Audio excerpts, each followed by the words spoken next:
Oh my God, here we are. It's June 11th, 2022. Larissa, it is so hot. Like, why is it so hot today? I mean, it's still early. It's still early in the day. Like, I can't, my face is like sweating. I ain't even doing nothing. I got out of the shower, couldn't dry off because my face was sweating. I don't got no makeups on. It's too hot for jewelries. Like, it's even too hot for these damn earrings. It's too hot. It is too hot. Anyway.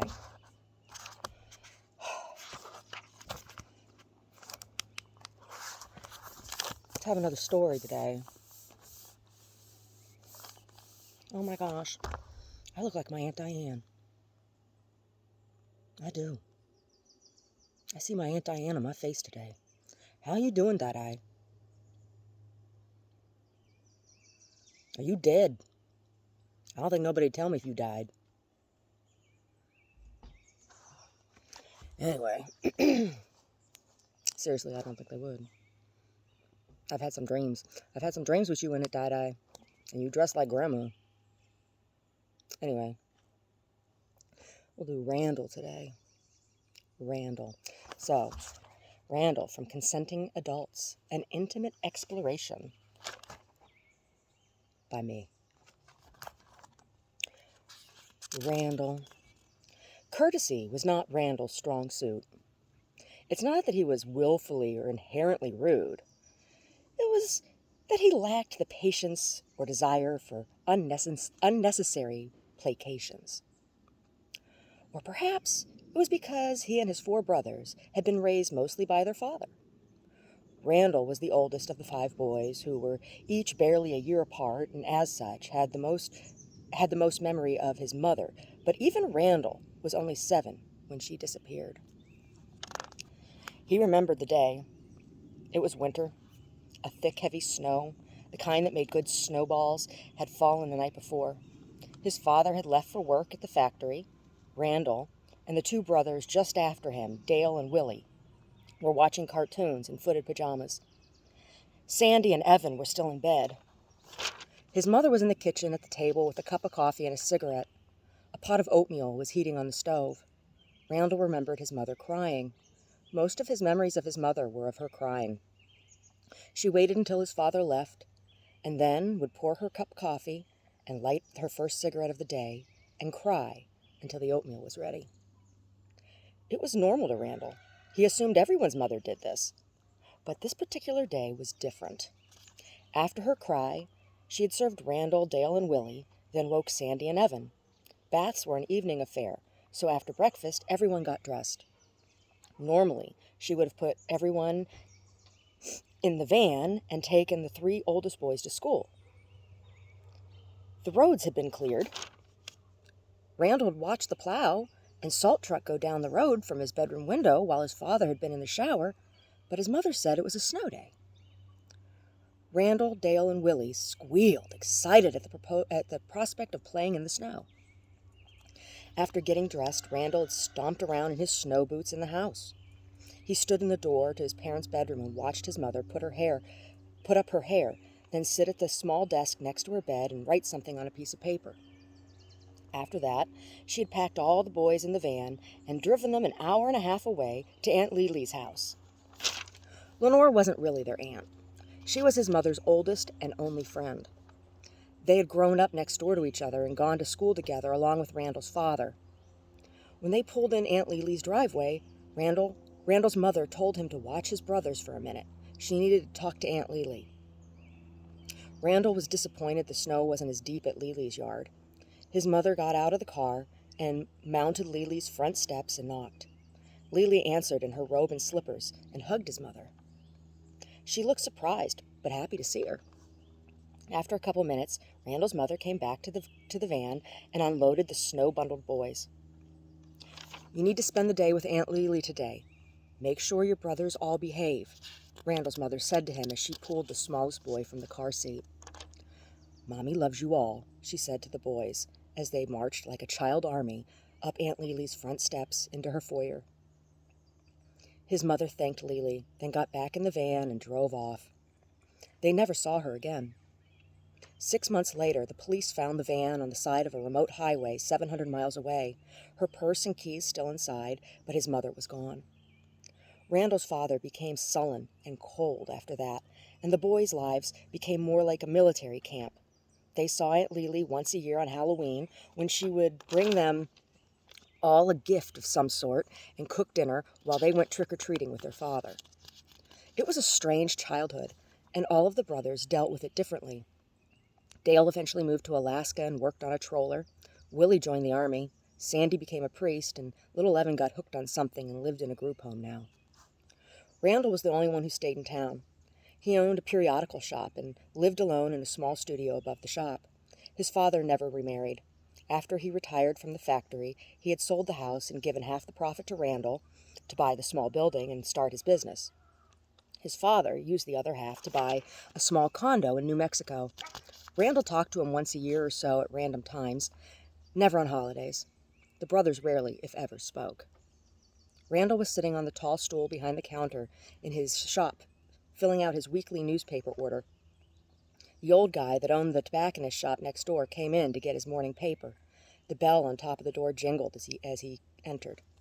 "Morning, Sal," Randall said, looking up from the spreadsheet in front of him.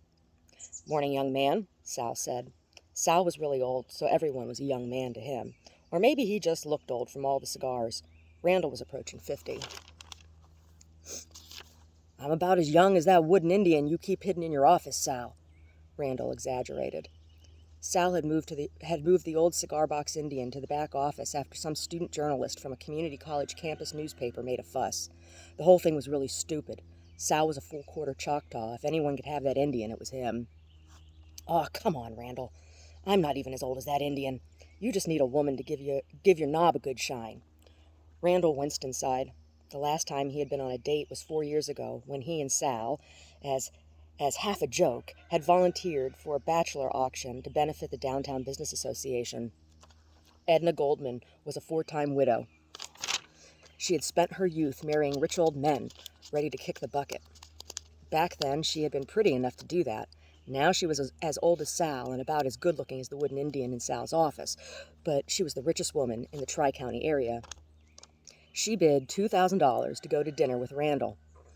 He picked her up at 5 p.m. to take her to dinner at Dolph's Chop House, the most expensive place in town. Her choice, her treat. When she saw his old sable wagon, she demanded he leave the car in her driveway and drive her Benz.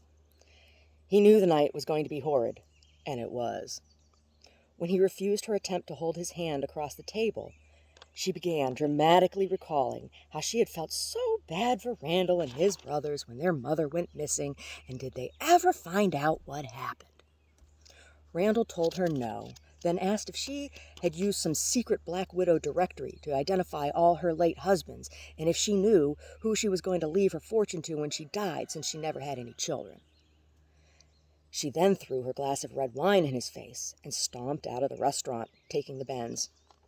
Randall paid for their drinks. Luckily, they hadn't ordered dinner yet. Then he walked the 5 miles back to her house to retrieve his car and go home. It had been the talk of the town for months. Then Edna died. She fell down the stairs, broke her hip, and cracked her head on the stone foyer floor. The housekeeper found her 3 days later.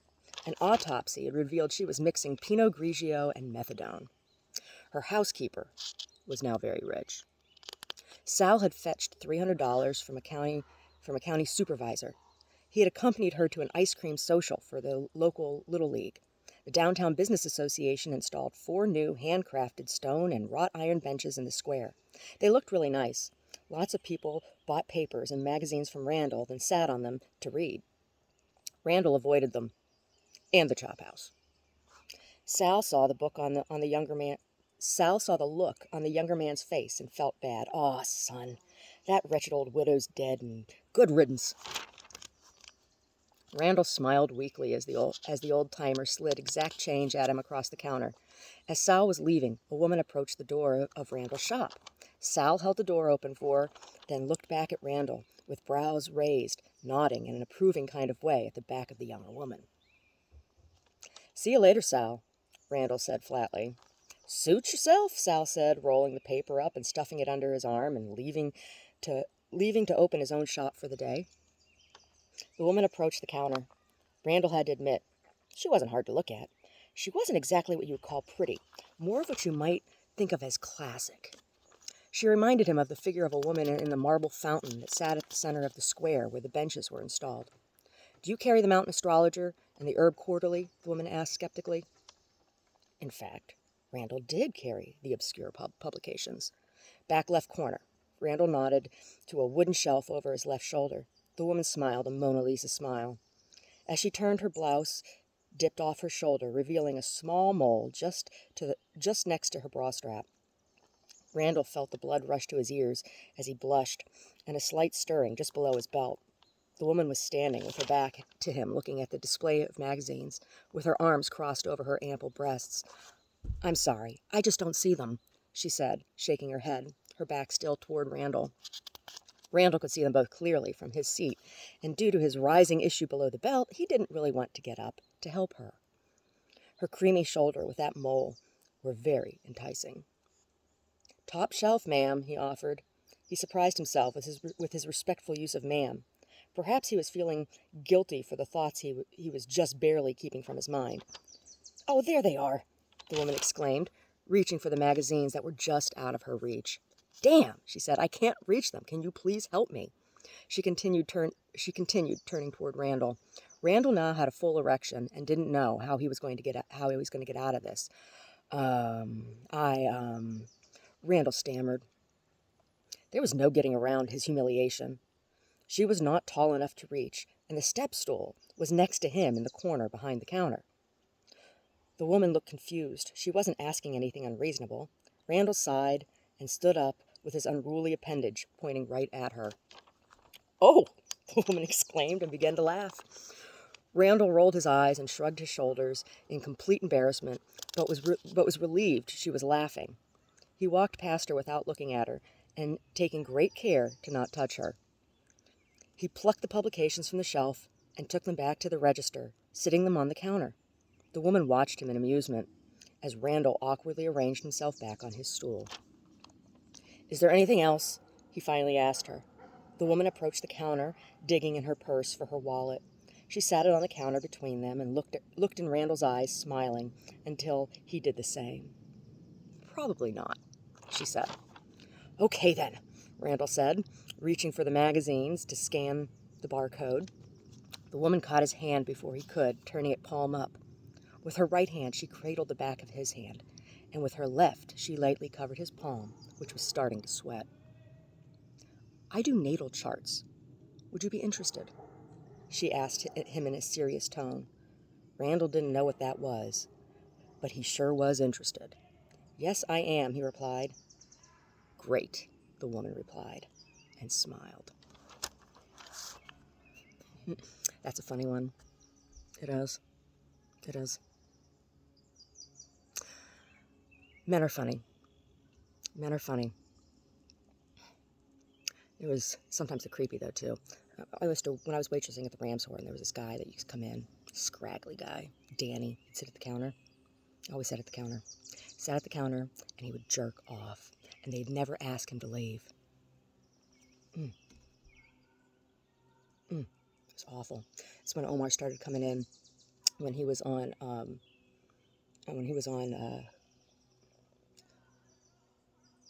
it was in school. Anyway, he'd come in and sit. He did. He'd come in and sit and do his homework. And as long as he was there, Danny didn't jerk off.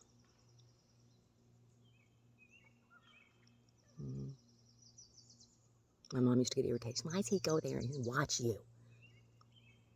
I'm like, "Oh, you have no idea." He always had something to eat. He always had a cup of coffee. He'd sit there for my whole shift. He never bothered me. He never said nothing to nobody. He'd just sit there with his textbooks and he'd read. Anyway, men and their erections.